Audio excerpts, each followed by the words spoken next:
Big Boss Tamil season 9 15 October 2025 ரெண்டு பேருடைய மறுமுகம் என்ன அப்படின்றது இந்த இந்த ஷோவில் வந்து தெரிஞ்சிருக்கு. ஒன்று கனி, கண்டிப்பாக அவங்கள பற்றி பேசி தான் ஆகணும். அகத்தின் அழகு முகத்தில் தெரியும் அப்படின்னு சொல்லியிருப்பாங்க.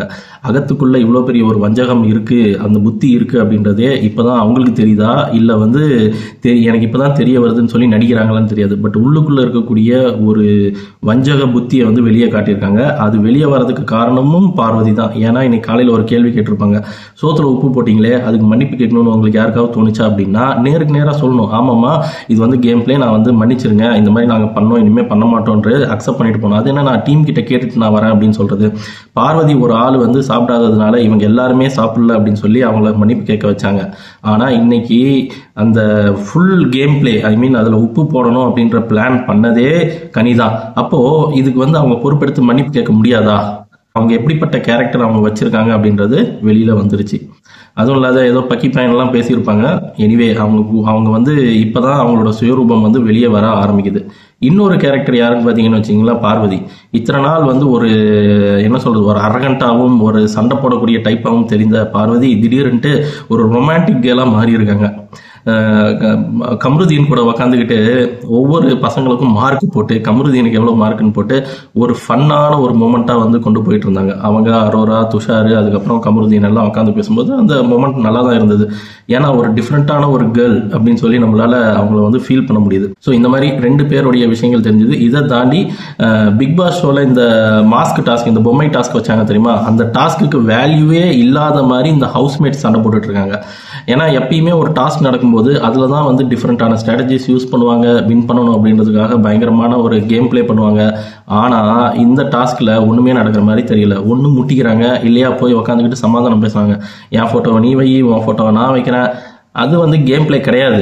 எனக்கு வந்து ஒரு இன்ட்ரெஸ்டிங்காக கொண்டு போகணும் அப்படின்னா அதை வேற மாதிரி இவங்க யோசிச்சு அதுக்கேற்ற மாதிரி வந்து கேம் பிளேவை கொண்டு போனால் தான் இன்ட்ரெஸ்டிங்காக இருக்கும். சும்மா சண்டை போடுறது, தட்டால் போட்டால், கால் உடஞ்சிருச்சு, கை உடஞ்சிருச்சு அப்படின்றது வந்து ஒரு இன்ட்ரெஸ்டிங்கான ஒரு ஸ்க்ரீன் பிளே கிடையாது. இவங்க எப்படி வந்து ஐடியாலஜியை யூஸ் பண்ணுறாங்க, யார் யாரை எப்படி வந்து டேக்கிள் பண்ணுறாங்க அப்படின்றது தான் கேம் பிளே. கண்டிப்பாக விஜய் சேதுபதி வந்து இதுக்கு அவங்களுக்கு கண்டிப்பாக புரிய வைக்கணும், கேள்வியும் கேட்கணும். ஸோ இந்த டாஸ்க் நடக்கும்போது சண்டை வந்தது யாருக்கு அப்படின்னு பார்த்தீங்கன்னா வினோத், அதுக்கப்புறம் பார்வதி, கனி, சபரி, அந்த கேங்கு, ரெண்டு கேங்கு அவங்களுக்குள்ள வந்து சண்டை வந்தது. எப்படி அப்படின்னா பார்வதி வந்து ஃபீல்டுக்குள்ளே நின்றுட்டு இருப்பாங்க, சபரி வந்து அங்கே நிற்காத அப்படின்னு சொல்லுவார். உடனே பார்வதி வந்து கடுப்பாகி சபரி கூட சண்டை போட ஆரம்பிப்பாங்க. உடனே கனி கேங்கு, அவங்கள வந்து இனிமேல் கனின்னு சொல்லக்கூடாது, கனி கேங்கு எல்லாருமே வந்து சண்டை போட ஆரம்பிச்சிருவாங்க. துஷாரும் வந்து நின்று பேச ஆரம்பிச்சிருவான். ஸோ பார்வதி வந்து அங்கே வந்து ரிமூவ் ஆகிடுவாங்க. அதுக்கு அடுத்தது இன்னொரு கேமில் வந்து என்ன பண்ணுவாங்க அப்படின்னா வியானா வந்துட்டு ஒரு மாஸ்க் எடுத்துகிட்டு போகும்போது வியானாவை லாக் பண்ணுவாங்க. யாருன்னு பார்த்தீங்கன்னா கனி, அதுக்கப்புறம் கெமி, அப்புறம் இவங்களுக்கு சப்போர்ட் பண்ணுறதுக்கு பார்வதி நின்றுட்டு இருப்பாங்க. திடீர்னுட்டு வியானா கீழே விழுந்துருவாங்க. கீழே விழும்போது கெமி வந்து கொஞ்சம் ஹார்டாக தான் அவங்கள ஹேண்டில் பண்ணியிருப்பாங்க. ஈவன் அதுக்கு முன்னே ஒரு இன்ஸ்டன்ஸ்லேயே என்ன பண்ணியிருப்பாங்க அப்படின்னா வினோத் என்ன பண்ணியிருப்பாருன்னா தெரியாமல் அப்படின்னு தான் சொல்லுவார் அவர், தெரியாமல் கேம் பிளேயில் திடீர்னுட்டு கெமியை வந்து ஒரு மாதிரி அரகண்டாக ஹேண்டில் பண்ணியிருப்பார். அது வந்து ஒரு பேட் டச். ஈவன் தோ அவங்க என்ன பண்ணுவாங்க அப்படின்னா ஸ்போர்ட்ஸ்மேன்ஷிப் அப்படின்னு சொல்லி மூவ் ஆகிடுவாங்க. ஸோ அந்த விஷயத்தை எப்படி மார்க் பண்ணி காட்டுவாங்க, மார்க் பண்ணினா ஒரு செய்முறை செஞ்சு காட்டும்போது கப்புன்னு போய் வியானாவை கட்டி பிடிச்சிருவாங்க. வியானாவுக்கு ஒரு மாதிரி ஆகிடும், என்னடா இப்படி பண்ணிட்டாலே அப்படின்ட்டு.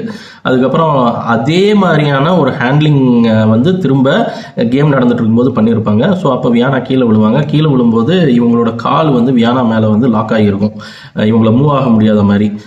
ஸோ அது ஈவன் ஒரு கேம் நடக்கும்போது நடக்கிறது சகஜம்தான். கீழே விழும்போது ஒருத்தங்க ஒரு 3-4 பேர் தள்ளுமுள்ள விழும்போது அந்த இடத்துல ஒருத்தங்க ஒரு ப்ராப்பரான ஹேண்ட்லிங் இருக்காது, சரி அக்செப்ட் பண்ணிக்கலாம். பட் ஈவன் தோ வியானா சொன்னதுக்கு அப்புறமா கொஞ்சம் அந்த இடத்த வந்து ரிலாக்ஸ் பண்ணியிருக்கலாம். பட் ஈவன் ஆஃப்டர் தட் அதுக்கப்புறமும் பார்த்தீங்கன்னா இந்த முட்டி இருக்குது தெரியுமா, இந்த முட்டியை வச்சு வியானாவை இங்கே இந்த இடத்த பிடிச்சி தள்ளி விடுவாங்க. அதெல்லாம் பயங்கரமான ஹேண்ட்லிங்கான ஒரு மோசமான ஒரு இது. அடிப்பட்டா என்ன ஆகுறது. பட் எனிவே வியானா அங்கேருந்து எஸ்கேப் ஆகி மாஸ்க்கை வச்சுட்டு வந்துடுவாங்கன்னு வச்சுங்களேன். ஸோ அந்த இடத்துல திரும்ப பார்வதிக்கும் அந்த கேங்குக்கும் சண்டை வரும். பார்வதி என்ன சொல்லுவாங்கன்னா, எப்பா நீங்களாம் வந்து ஒரு கூட்டு குடும்பமாக இருக்கீங்க, நீங்கள் உங்களையெல்லாம் ஒன்றும் பண்ண முடியாது, நீங்கள் இப்படியே இருங்கன்னு சொல்லிட்டு கத்திக்கிட்டு வந்துடுவாங்க. வினோத்தை வந்து அவன் யாரும் எஃப்ஜே குஜு குஜு குஜு குஜுன்னு ஏதோ புகை ஊதுற மாதிரி வச்சு ரொம்ப ட்ரிகர் பண்ணி விட்டு வினோத் ரொம்ப ஒரு மாதிரி அவர் கோவப்பட்டு கத்தினா கூட பரவாயில்ல, அவரோட சக்க சக்க சக்கன்னு போவார். அந்த மொமெண்ட் நல்லா இருந்தது. ஐ மீன் என்ன சொல்றது, ஒரு கேமுக்கான ஒரு மரியாதை இல்லாமல் அதை வந்து ஒரு ஃபன் கண்டென்ட்டாக மாற்றிட்டாரு வினோத். நல்லா இருந்தது அந்த மூமெண்ட். அது நீங்கள் வேணா பாருங்க. பட் அதில் எக்ஸ்பிளைன் பண்ணுறதுக்கு ஒன்றும் கிடையாது, அந்த இடத்துல சொல்லிக்கிறதுக்கும் ஒன்றும் கிடையாது. சண்டை போட்டாங்க அப்படின்னு மட்டும்தான் சொல்ல முடியும். அந்த சண்டையுமே வந்து காமெடியாக முடிஞ்சிருச்சு.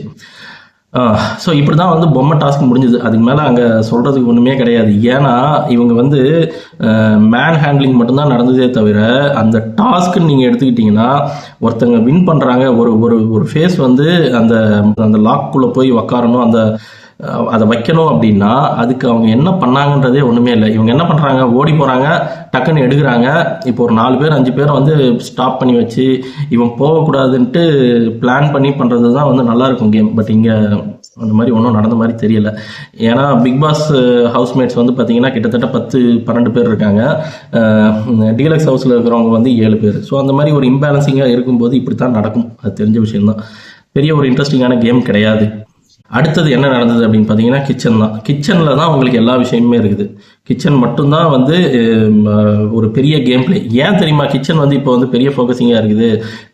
இப்போ பார்வதி ஒரு பிளான் பண்ணியிருப்பாங்க கனியை ட்ரிகர் பண்ணணுன்ட்டு. அவங்க என்னைக்கு முடிவு பண்ணாங்களோ அப்போ இருந்து கிச்சன் மட்டும்தான் ஒரு கண்டென்ட் மேக்கிங்காகவே இருக்குது. அதுக்கு முன்ன வரைக்கும் கிச்சன் அந்த அளவுக்கு வரலை. இந்த இடத்துல இன்னும் ஒரு பாயிண்ட் மட்டும் கொஞ்சம் ஸ்ட்ராங்காகவே நான் பதிவு பண்ணிக்கிறேன். ஏன்னா பார்வதி சொன்ன விஷயம் வந்து கரெக்டான ஒரு விஷயம். அது கனின்னு இல்லை, யாராக இருந்தாலுமே ஒரு குரூப்பிசம் வர ஆரம்பிக்குது அப்படின்னா அந்த குரூப்புக்குன்னு ஒரு லீடர் ஃபார்ம் ஆகிடுவார். அந்த லீடருக்கு கீழே ஒரு சப் லீடரு, அதுக்கப்புறம் இவங்க சொல்கிறதெல்லாம் கேட்கறதுக்குன்ட்டு ஒரு அடிமைகள் வந்து வர ஆரம்பிச்சிருவாங்க. இந்த இடத்துல கனி தான் அந்த லீடர். அதுக்கு அடுத்தது பார்த்தீங்கன்னா சபரி, அதுக்கு அடுத்தது பார்த்தீங்கன்னா மற்ற டீம்மேட்ஸ் எல்லாமே. இதில் வந்து அல்லக்கைன்னு பார்த்தீங்கன்னா அந்த எஃப்ஜே தான். அவன் என்ன பண்ணுறானே தெரியாது. இவங்க சொன்னாங்க அவன் பண்ணுவான். இவங்க சொல்கிறத இவங்க வந்து அநியாயத்தை தட்டி கேட்குறாங்களாம். இந்த என்ன சொல்கிறது, கனி டீம் வந்து அநியாயத்தை தடுக்கிறாங்களாம். என்ன அநியாயம்? இப்போ பிக் பாஸ் வந்து சூப்பர் டீலக்ஸ் ஹவுஸில் இருக்கிறவங்களுக்கு என்ன வேணாலும் கேட்டால் கொடுக்கணும்னு சொல்கிறது சொல்லியிருக்காங்க. பட் அதை நாங்கள் பண்ண மாட்டோம்னு சொல்கிறது தான் வந்துட்டு அநியாயம். எப்படி சூப்பர் டீலக்ஸ் ஹவுஸில் இருக்கிறவங்க அவங்களுக்கு வேணுன்றதை சாப்பிட்டுக்கிறாங்க, நமக்கு வந்து ஒன்றுமே கொடுக்க மாட்டேங்கிறாங்க. எப்போ அது அவங்களோட ப்ரிவிலேஜ், அவங்களுக்கு கொடுக்கப்பட்ட வசதிகள், அதை வந்து அவங்க யூஸ் பண்ணி தான் ஆகணும். அவங்க யூஸ் பண்ணுறதுல உங்களுக்கு என்ன பிரச்சனை? அப்போ நீங்கள் போய் சூப்பர் டீலக்ஸ் ஹவுஸில் உட்காந்துக்கிட்டு நீங்கள் எல்லாத்தையுமே கொடுக்க வேண்டியது தானே பிக் பாஸ் ஹவுஸில் இருக்கிறவங்களுக்கு. நீங்கள் இங்கே உட்காந்துக்கிட்டு சண்டை போடுறீங்க. பார்வதியையும் திவாகரையும் ஆதிரையையும் உள்ளே அனுப்புறதுக்கு பதிலாக நீங்கள் போய் உட்காந்துக்கிட்டு எல்லாருக்குமே இந்தாங்கப்பா அப்படின்னு சொல்லி கொடுக்க வேண்டியது தானே. கொடுத்து பாருங்களேன் என்ன நடக்கும்ட்டு. பிக் பாஸ் அதுக்கும் பனிஷ்மெண்ட் வச்சிருக்காருல்ல. அவங்களுக்கு தேவையானதை அவங்க சாப்பிட்டு தான் ஆகணும், அவங்களுக்கு தேவையானதை நீங்கள் கொடுத்து தான் ஆகணும். இதை பண்ணலை அப்படின்னா அதுதான் அநியாயம். அது அவங்க வந்து பிக் பாஸ் ஹவுஸில் இருக்கிறவங்க வந்து எப்படி பார்க்குறீங்கன்னு தெரியாது. பட் சூப்பர் டீலக்ஸ் ஹவுஸில் இருக்கிறவங்களுக்கு அது ஒரு வசதி. உள்ள ஒரு 2 வாரம் ஒரு சில டீம் வந்து இருக்காங்க தெரியுமா, அவங்க முடிவே பண்ணிட்டாங்க. லைக் சுபிக்ஷா, அதுக்கப்புறம் ரம்யா அண்டு வினோத், இந்த மாதிரி ஆளுங்களாம் வந்துட்டு ஏதோ அந்த வீட்லேயே தான் இருக்க போகிறோம், சூப்பர் டீலக்ஸ்லேயே தான் இருக்க போகிறோம் அப்படின்ற மாதிரி நினச்சிக்கிட்டு அந்த வீட்டையே வந்து ஆளுமை பண்ணுற மாதிரி நினச்சிட்டு இருக்காங்க. ஸோ பார்வதி என்ன பண்ணுவாங்க அப்படின்னா, நான் இன்னைக்கு வந்து நான்வெஜ் சாப்பிட மாட்டேன், எனக்கு வந்து வெஜ்ஜு வேணும் அப்படின்னு சொல்லிட்டு சபரி கிட்ட கேட்பாங்க. ஆனால் இவங்களுக்கு சபரி மேலே நம்பிக்கை கிடையாது, அண்ட் டீமில் இருக்கிற வேறு யார் மேலேயுமே நம்பிக்கை கிடையாது. ஸோ என்ன பண்ணுவாங்கன்னா கலையரசன் கிட்ட போயிட்டு எனக்கு வேறு மாதிரியான வேறு மாதிரி சாப்பாடு செஞ்சு கொடுன்னு சொல்லி கேட்டு சாப்பாடை வாங்கி செஞ்சு வாங்கிக்குவாங்க. கலையரசன் சொல்லுவார் சபரி கிட்ட, இவங்க பார்வதி வந்து என்கிட்ட தான் வந்து சமையல் செஞ்சு கேட்டிருக்காங்கன்னு கலையரசன் சொன்ன உடனே சபரியோட டோனே மாறிடும். அவர் வந்து வேறு மாதிரி திங்க் பண்ண ஆரம்பிச்சிடுவார், என்கிட்ட ஒன்றுமே சொல்லலையே அப்படின்ற மாதிரி. பட் இப்போ தான் இங்கே தான் ஒரு மொமெண்ட்டே நடக்கும். என்ன ஆகும் அப்படின்னா, இந்த விஷயத்தை இந்த பிக் பாஸ் ஹவுஸில் இருக்கிறவங்க பார்வதி கிட்ட பேசணும். லைக் பார்வதி, எங்களால் வந்து டிஃப்ரெண்ட்டான ஒவ்வொருத்தவங்களுக்கும் ஒவ்வொரு மாதிரி பண்ணி கொடுக்க முடியாது. நீங்கள் வந்து இதுக்கு முன்னே ஃபர்ஸ்ட் வீக்கில் வந்து எப்படி ஃபாலோ பண்ணாங்களோ அதே மாதிரி நீங்கள் ஃபாலோ பண்ணால் நல்லாயிருக்கும் அப்படின்ற மாதிரி யார்கிட்ட பேசணும், பார்வதி கிட்ட பேசியிருக்கணும். பட் இவங்க என்ன பண்ணுவாங்க தெரியுமா, போய் ரம்யா கிட்ட போய் சொல்லுவாங்க, ரம்யா இந்த மாதிரி பார்வதி தனித்தனியாக கேட்குறாங்க, இன்னைக்கு இவங்க கேட்குற மாதிரி நாளைக்கு திவாகரம் அப்புறம் ஒவ்வொருத்தவங்களும் நீங்கள் கேட்க ஆரம்பிச்சிங்க அப்படின்னா எங்களால் சமைக்க முடியாது, எங்ககிட்ட அவ்வளோ பெரிய மெட்டீரியல்ஸும் கிடையாது, அது உங்களுக்கே தெரியும் அப்படின்னு சொல்லி இப்போ ரம்யா கிட்ட போய் சொன்னோன்னா ரம்யா சொல்லுவாங்க அது தப்பு அப்படின்னு சொல்லி அவங்க சொல்லுவாங்க.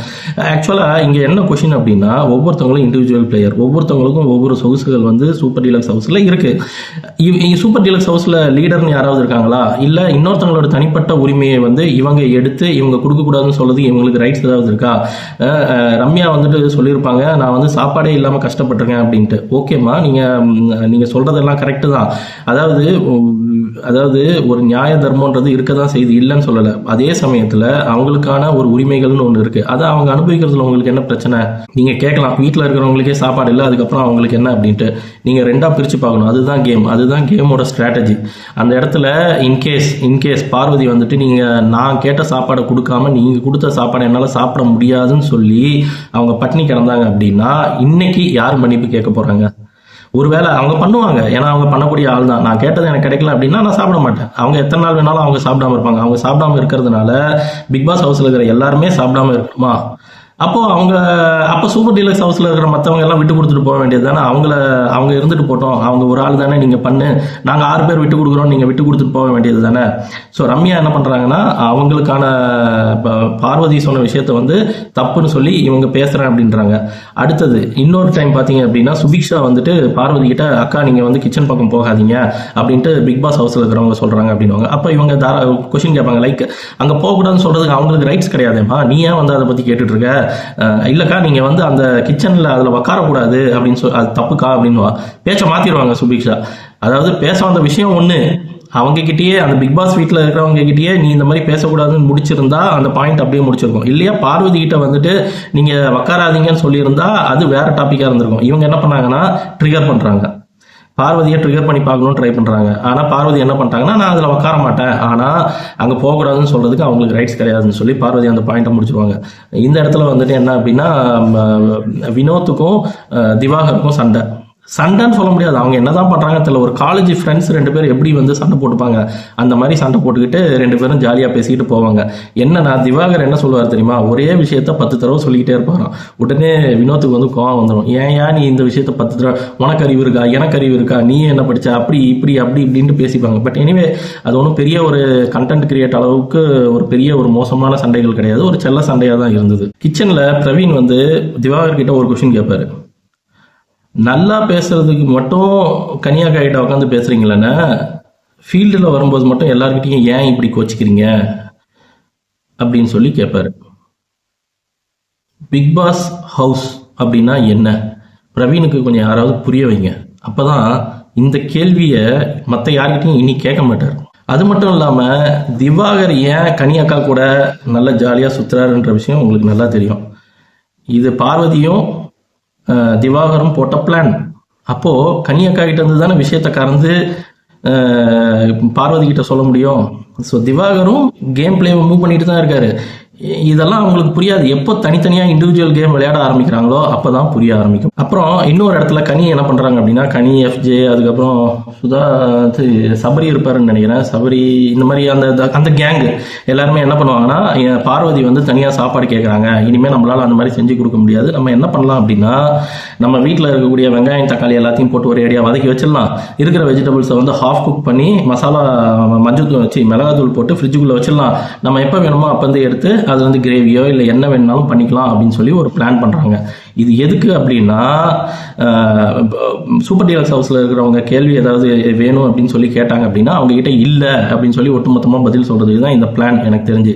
ஸோ அப்படி நடக்குது அப்படின்றத தெரிஞ்சு கிச்சனில் உட்காந்து பேசிகிட்டு இருப்பாங்க. லைக் எல்லா வெங்காயத்தையும் உரிச்சு வச்சுட்டு இன்னைக்கு எல்லாத்தையுமே நம்ம வந்து பண்ணி வச்சிடலாம் அப்படின்னு சொல்லி கிச்சனில் பிளான் பண்ணிட்டு இருக்கும்போது சுபிக்ஷா என்ன பண்ணுவாங்கன்னா, அந்த வெங்காயத்தை எடுத்துகிட்டு போய் அவங்க சூப்பர் டீலக்ஸ் ஹவுஸ்குள்ளே வச்சிருவாங்க. ஏன்னா அவங்க பிக் பாஸ் ஹவுஸில் இருக்கிறவங்க சூப்பர் டீலக்ஸ் ஹவுஸ்குள்ளே வர முடியாது இல்லையா. ஸோ அதனால இவங்க ஏற்கனவே வியானா அடிபட்டு பெட்டில் தான் படுத்திருப்பாங்க.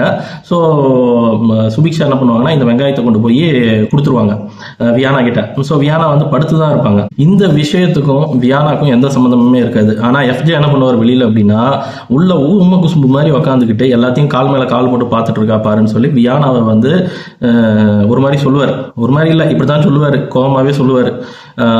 ஸோ வியானா தான் இது எல்லாத்தையுமே வந்து பிளான் பண்ண மாதிரி அவர் பேசுவார், என்ன நடந்ததுன்னே தெரியாமல். அது மட்டும் இல்லாமல் அங்கே அப்படியே எகிர ஆரம்பிப்பார், இனிமேல் நான் யாருக்குமே எதுவுமே செஞ்சு கொடுக்க மாட்டேன், நீங்கள் பாட்டுக்கு ஒவ்வொன்றா செஞ்சுக்கிட்டே இருந்தால் இங்கே எல்லாம் தீர்ந்து போச்சுன்னா நாங்கள் தண்ணியை குடிச்சிட்டு கிடக்குவா அப்படின்ற மாதிரி எல்லாம் கேள்வி கேட்பாரு.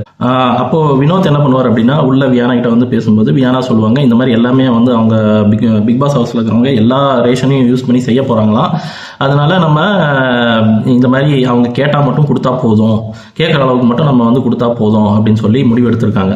எடுத்ததா சொல்லுவா. ஸோ உடனே வினோத் என்ன பண்ணுவார்னா, அங்கே பிக் பாஸ் ஹவுஸ் கிட்ட போய் சொல்லுவார், இந்த மாதிரி நீங்கள் வந்து எவ்வளோ கேட்குறீங்களோ சொல்லுங்கள், அதுக்கேற்ற மாதிரி நாங்கள் வெங்காயத்தை கொடுக்குறோம், இல்லை என்ன வேணுமோ அதை நாங்கள் கொடுக்குறோம் அப்படின்னு சொன்ன உடனே எல்லாரும் பொங்க ஆரம்பிச்சிருவாங்க. அது எப்படி நீங்கள் கொடுக்கலாம், நீங்கள் கொடுத்து தான் நாங்கள் பண்ணணுமா, நாங்கள் என்ன பிச்சை எடுக்க வந்திருக்கோமா அப்படி இப்படின்னு சொல்லி எல்லாம் பேச ஆரம்பிப்பாங்க. அப்போ சுபிக்ஷா வந்து கிளியராக ஒரு பாயிண்ட் சொல்லுவா, எங்களுக்கு வந்து ஒரு நோட்டீஸ் வந்தது இல்லையா, அந்த நோட்டீஸில் பார்த்தீங்கன்னா இந்த திங்ஸ் வந்து நீங்கள் லக்ஸரியில் இருக்கிறவங்க என்ன வேணாலும் செஞ்சு வாங்கிக்கலாம், அப்படி செய்யறதுக்கு தேவையான திங்ஸ் எல்லாத்தையுமே நீங்கள் பிக் பாஸ் ஹவுஸில் இருக்கக்கூடிய அந்த ஆனியன் டொமேட்டோஸ் அது எல்லாமே நீங்கள் யூஸ் பண்ணிக்கலாம் அப்படின்னு சொல்லி அவங்களுக்கு தெளிவான ஒரு நோட்டீஸ் வந்திருக்கும். அப்போ தான் வந்து சொல்லுவாங்க, சுபிக்ஷா தான் சொல்லுவாங்க, எஃப்ஜே என்ன சொன்னார் அப்படின்னா, இங்கே இருக்கிற ஆனியன் வெஜிடபிள்ஸ் எல்லாத்தையுமே வந்து நாங்கள் வந்து குக் பண்ணி வைக்க போகிறோம்னு அவர் சொன்னார் அப்படின்னு சொல்லி சொன்ன உடனே அவன் வந்துட்டு யார் சொன்னா, எப்போ சொன்னேன் அப்படின்ற மாதிரி பேச்சை மாற்றி சுபிக்ஷா கிட்ட சண்டைக்கு போயிட்டு இருப்பாரு. அந்த சமயத்தில் விக்ரம் வந்துட்டு வியானா கிட்ட வந்து அழ ஆரம்பிச்சிருவாரு, எம்மா நாங்கள் என்ன பிச்சை எடுக்கவா வந்திருக்கோம், கொடுத்துருங்கம்மா. சாப்பாடுன்றது ஒரு மனுஷனை எப்படி வேணாலும் மாற்றும். அதுதான் பிக் பாஸ் ஹவுஸில் அவங்க வச்சிருக்கிற டார்கெட். பசின்னு வரும்போது அதுலேயும் ருசியான சாப்பாடை வந்து இன்னொருத்தவங்களுக்கு செஞ்சு கொடுத்து அவங்க சாப்பிட்றாங்க அப்படின்றத பார்க்கும் பொழுது எல்லாருமே ஒரே லெவலில் தான் இருக்கீங்க, அதை இன்னொருத்தவங்களுக்கு மட்டும் ஏன் இந்த மாதிரியான ஒரு சொகுசான வாழ்க்கை அப்படின்னு முதல் கேள்வி. அதுலேயும் சாப்பாடை மட்டும்தான் அவங்க வந்து திங்க் பண்ணுறாங்க. சாப்பாடுன்றது கண்டிப்பாக உலகத்தில் இருக்கக்கூடிய எல்லாருமே புரிஞ்சிக்க வேண்டிய ஒரு விஷயம். அதில் உப்பு போட்டு சாப்பாடை நீங்கள் நாசமாக்கினாலும் சரி, இல்லை ஒருத்தங்க சாப்பிடாததுனால அந்த வீடே சாப்பிடாமல் இருக்குது அப்படின்னாலும் சரி, தப்பு தான். சாப்பாடுன்றது ஒரு பெரிய பாலிடிக்ஸ். கரெக்டாக பார்வதி வந்து சொல்லியிருப்பாங்க, கனியை பற்றி சொன்ன விஷயங்கள் எல்லாமே கரெக்ட். இன்னைக்கு நடக்கக்கூடிய கிச்சனில் வரக்கூடிய எல்லா பிரச்சனைக்கும் காரணம் கனி மட்டும்தான், பார்வதி கிடையாது. அவங்க வந்து சும்மா காயை மூவ் பண்ணுறவங்க தானே தவிர, அகத்தின் அழகு வெளியில் தெரியுது அப்படின்னா அது அவங்களுடைய அழகு தான். கனியுடைய மனசில் என்ன நினைக்கிறாங்களோ அதுதான் அங்கே நடக்குதே தவிர இண்டிவிஜுவல் பிளே கிடையாது. சுபிக்ஷா சொன்ன பாயிண்ட் ஒரு கரெக்டான பாயிண்ட். லைக் இன்னைக்கு இந்த வீட்டில் சூப்பர் டீலக்ஸ் ஹவுஸில் இருக்கிறவங்க நாளைக்கு வந்து நார்மல் வீட்டுக்கு போகலாம், அப்புறம் பிக் பாஸ் ஹவுஸில் இருக்கிறவங்க வந்து சூப்பர் டீலக்ஸ் ஹவுஸுக்கு வரலாம். அப்போது எல்லாருமே வந்து அதுக்கேற்ற மாதிரி மாறுவாங்க. அப்போ தான் வந்து எஃப்ஜே கேட்பான், அப்போது சுபிக்ஷா நீங்கள் ஏன் உள்ளே இருக்கீங்க, கமருதீனையும் அரோராவையும் வெளியே அனுப்புறதுக்கு பதிலாக நீங்கள் வெளியில் வந்திருக்கலாமே அப்படின்னு சொல்லும்போது தான் அந்த இடத்துல ஒரு பெரிய சண்டை ஆரம்பமாகுது. அப்போது அரோராவுக்கும் வியானா அதுக்கப்புறம் சுபிக்ஷா இவங்க 3 பேருக்கும் ஒரு சண்டை வருது. ஏன் அப்படின்னா சுபிக்ஷா என்ன சொல்லுவாங்கன்னா, நான் என்ன பிக் பாஸ் ஹவுஸுக்கு போக மாட்டேன்னு சொன்னேன்னா, அரோரா போறேன்னு சொன்னா அதனால வந்து நான் போல அப்படின்னு சொன்ன உடனே அரோராவுக்கு வந்து ட்ரிகர் ஆயிடும். அரோரா வந்து கேட்பாங்க, நீ போறேன்னு சொல்லி நீ சுபிக்ஷா நீ போறேன்னு சொல்லி உன்னை வேண்டான்னு சொல்லிட்டு நான் போனேன்னு நீ இப்போ சொல்லிட்டு இருக்கியா அப்படின்னு சொல்லி ஒரு மிஸ் அண்டர்ஸ்டாண்டிங் தான் அந்த இடத்துல. ஒரு பேச்சு வந்து அண்டர்ஸ்டாண்ட் பண்ணிட மாட்டாங்க. பட் ஈவன் தோ சுபிக்ஷா வந்து டைரக்டாவே சொல்லியிருக்கலாம், ஆமா அவங்க போறேன்னு சொன்னாங்க அதனால அவங்க போனாங்க, நான் இங்கே தான் இருக்கணும்னு நினைச்சேன் அப்படின்னு டைரக்டாவே அவங்க சொல்லியிருக்கலாம். சுபிக்ஷாவோட ஸ்டேட்மெண்ட்டும் ப்ளஸ் அரோரா அந்த இடத்துல அவங்க அண்டர்ஸ்டாண்ட் பண்ணி சண்டை போட்டதும் ஒரு கரெக்டான ஒரு பாயிண்ட் தான். இதுக்கப்புறம் ஒரு பஞ்சாயத்து நடக்குது. எப்படி அப்படின்னா, ரம்யா உள்ளே வராங்க. ரம்யா அதுக்கப்புறம் சூப்பர் டீலக்ஸ் ஹவுஸில் இருக்கிற எல்லாருமே வந்து நின்று, அரோரா அதுக்கப்புறம் எஃப்ஜே இவங்க எல்லாமே நின்று ஒரு விஷயம் பேசுகிறாங்க. இந்த இடத்துல தான் நீங்கள் நிறைய நோட் பண்ணணும். அதில் சுபிக்ஷா சொல்லுவாங்க, இல்லை அரோராவே சொல்லுவாங்க, நான் வந்து ரொம்ப சாஃப்டாக இருக்கேன், சரிவர வந்து கேம் பிளே பண்ணுறது இல்லை அப்படின்ற மாதிரி என்னைய வந்து சொன்னதுனால தான் நான் வெளியில் போனேன் அப்படின்ற மாதிரியும் சொல்லுவாங்க. அப்போ தான் ரம்யா வந்துட்டு ஒரு முக்கியமான விஷயத்தை வந்து உடச்சி போடுவாங்க. என்ன அப்படின்னா, என்ன ஆனாலும் பரவாயில்ல, அரோரா வந்து சொல்லிடுவாங்க, நான் வந்து அந்த பிக் பாஸ் ஹவுஸில் போனால் அங்கே இருக்கிற மாதிரி தான் நான் வந்து லாயலாக இருப்பேன், அங்கே தான் நான் லாயலாக விளையாடுவேன்னு சொல்லிடுவாங்க. ஆனால் ஒரு கண்டிஷன் வைப்பாங்க, லைக் இந்த சூப்பர் டீலக்ஸ் ஹவுஸ்குள்ளே வரக்கூடிய பார்வதிக்கோ திவாகருக்கோ ஆதிரைக்கோ இந்த ஃப்ரீ பாஸ் மட்டும் தயவு செஞ்சு கொடுத்துடாதீங்க அப்படின்னு சொல்லி அரோரா சொல்லியிருப்பாங்க. அப்போ தான் பார்வதியோட ஃபேஸை நீங்கள் வந்து டார்கெட் பண்ணி பார்க்கணும். அப்படியே ஜூம் பண்ணி பாருங்க, நல்லா இருந்துச்சு. ஸோ இதை வந்து இந்த பாயிண்ட்டை அரோரா வந்து கிளியர் பண்ணுவாங்க. லைக் என்ன சொல்லுவாங்க அப்படின்னா, ஃப்ரீ பாஸ் வந்து யார் யாருக்கு கிடைக்கலையோ சூப்பர் டீலக்ஸ் ஹவுஸில் அவங்களுக்கு கொடுங்க, லைக் ஆல்ரெடி இருக்கக்கூடிய அந்த 3 பேருக்கு கிடைச்சா போதும் அப்படின்ற மாதிரி அவங்க வந்து சொல்லியிருந்திருப்பாங்க.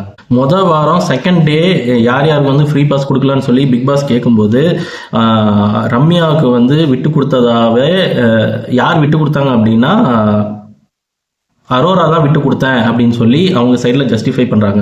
பட் ரம்யாவுக்கு ஞாபகம் இல்லை யார் கொடுத்தாங்கன்ட்டு. அவங்க சொல்கிறாங்க வினோத் தான் எனக்கு விட்டு கொடுத்தாரு அப்படின்ட்டு.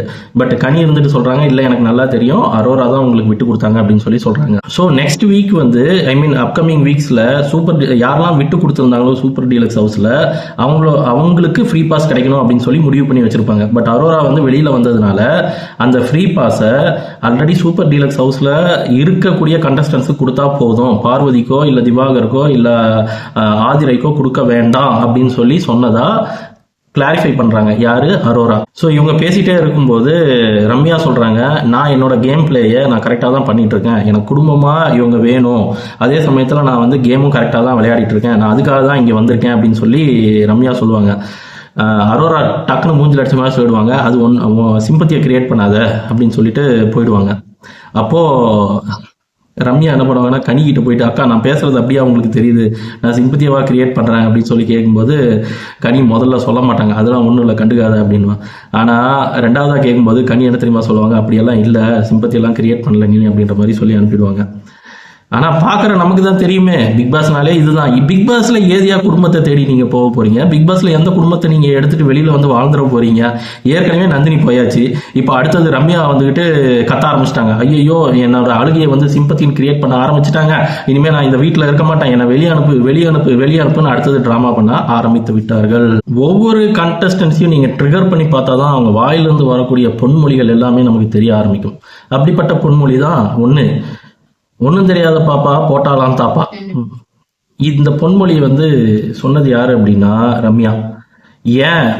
ஏன்னா அவ பேர் அரோரா வந்துட்டு ட்ரிகர் பண்ணிட்டாங்க இவங்கள, இதுக்கு மேல சொல்ல வேண்டிய அவசியமே கிடையாது. அந்த ஃப்ரீ பாஸ் விட்டு கொடுத்தோம் அப்படின்ற வார்த்தையை அவங்களால தாங்கிக்க முடியல.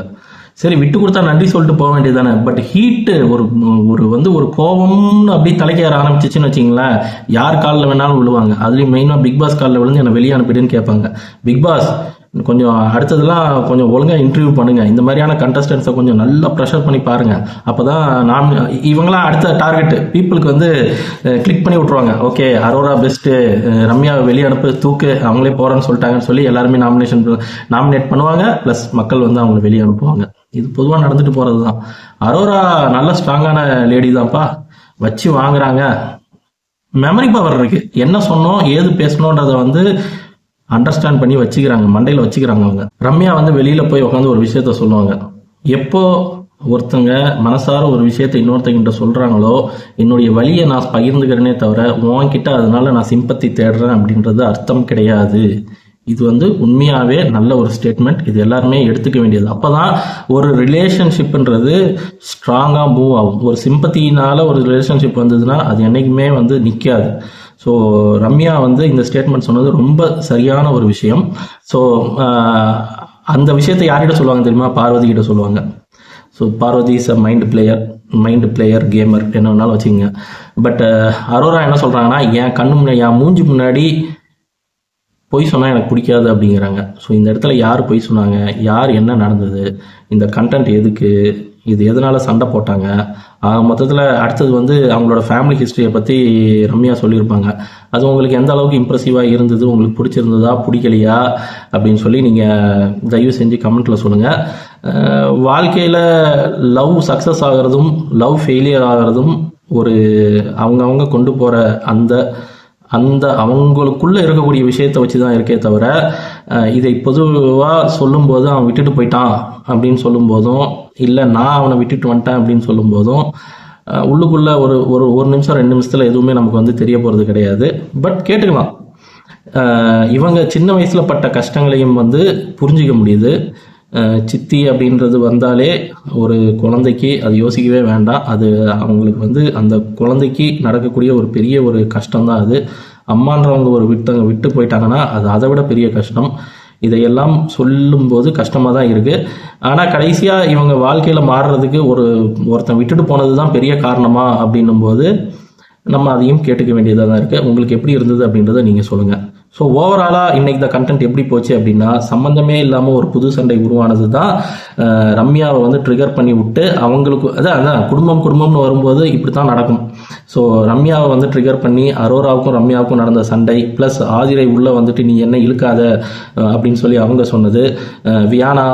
ஸோ இந்த டீமுக்குள்ளே நடந்த ஒரு சலசலப்பு நல்லா இருந்தது, அதை வந்து நம்ம கவனிக்கணும். அடுத்தது பார்வதியோட romantic mode as well as கனியுடைய என்ன சொல்றது ஈவில் மோடு, இது எல்லாமே நம்ம வந்து இன்னைக்கு பார்க்க முடிஞ்சது. இனி வரக்கூடிய நாட்களில் இதே மாதிரி பல பேர் அவங்களுடைய உண்மையான முகங்களை வெளியே காட்டுவாங்கன்னு நம்பலாம். நன்றி.